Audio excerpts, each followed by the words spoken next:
everybody. Yo. Hey. The album has launched. Yeah.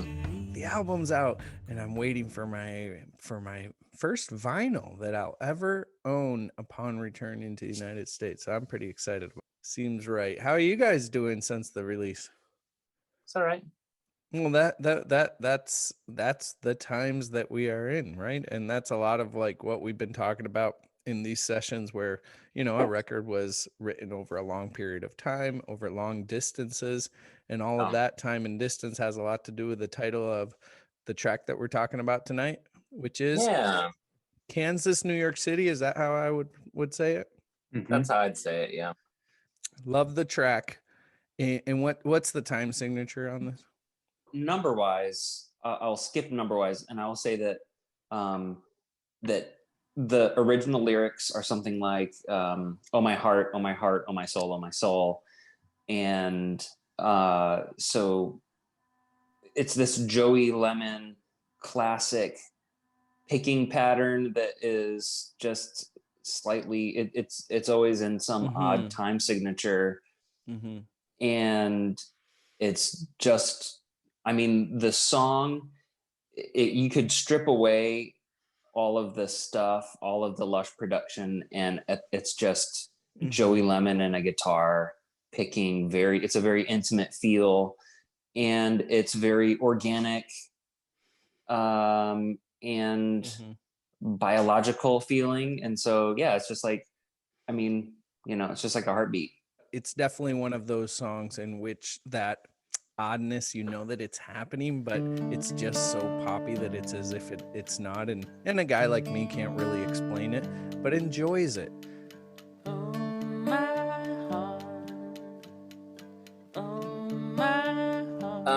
Oddly enough, this song, the original demo is probably like 7 years old. And it was because I was teaching high school at the time, and a senior at the high school had asked me if I would do an independent study in songwriting with him. So I was requiring him to write a song every other week, and this was I was like, oh, I guess I should probably like keep up. And so I wrote a song the first every other week and not the rest of the semester.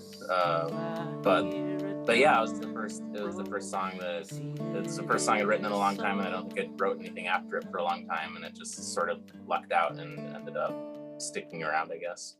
You know, you got this Kansas and New York City thing happening. And this is how I was feeling it. I mean, but now hearing the backstory to the lyrics, it also feels like there's this string, literally, right? This string part, literally as a bridge on a beautiful Barry instrumental bridge.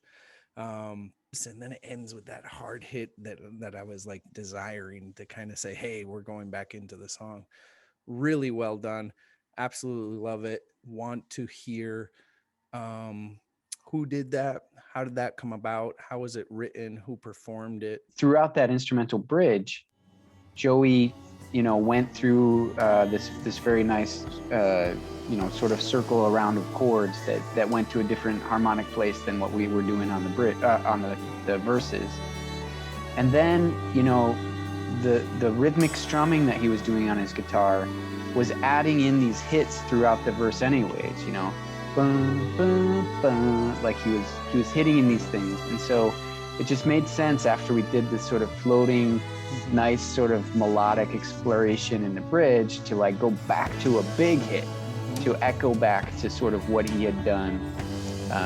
And then, you know, the last verse, we really stressed those hits a lot. And that is, you know, for people who have now maybe heard the whole album, that the strings are a recurring character, and there's badass strings on at least 2 other songs, maybe 3. Matt, let's talk about piano and keys, and especially in light of like how it, you know, this is a song unlike the other ones that already existed. And at what point do you receive it, and what happens? All right, so to add a little bit to this story, in addition to there being a couple of different versions of this song, it was recorded a few different times as well. We did one recording in the original Vault sessions in Nashville, And that recording has disappeared into the universe somewhere. So who knows where it is or whatever became of it. So then Joey and Paul got together and redid, the drums for the song to give us something to start with. And so we basically started the song from scratch and created the whole thing independently, except for Joey and Paul, who worked together in Chicago to re-record. So then when it came to me, I approached it like all the other songs that I was doing. I was redoing them on my synthesizers and stuff, and I was doing these piano parts with my synthesizer. And apparently, Joey was not pleased with the sound I was coming up with on my synthesizer. So he found somebody in Denver that he was friends with to find me a piano that I could use and do actual recordings with a piano for this song. And I went over to their house. They had this beautiful grand piano, and I just hung out recording while they played with their kids and else around the backyard, and just recorded all my parts in their house. So yeah, in my recording sessions, I recorded 2 songs. The first song on the album, and then the last song on the album, Progeny. And they both have real piano, so it's kind of like real piano, a bunch of other crazy stuff, and then real piano at the end. Yeah, and I'll add to this conversation. I feel like Barry, for the first half of our existence, was a very piano-based band.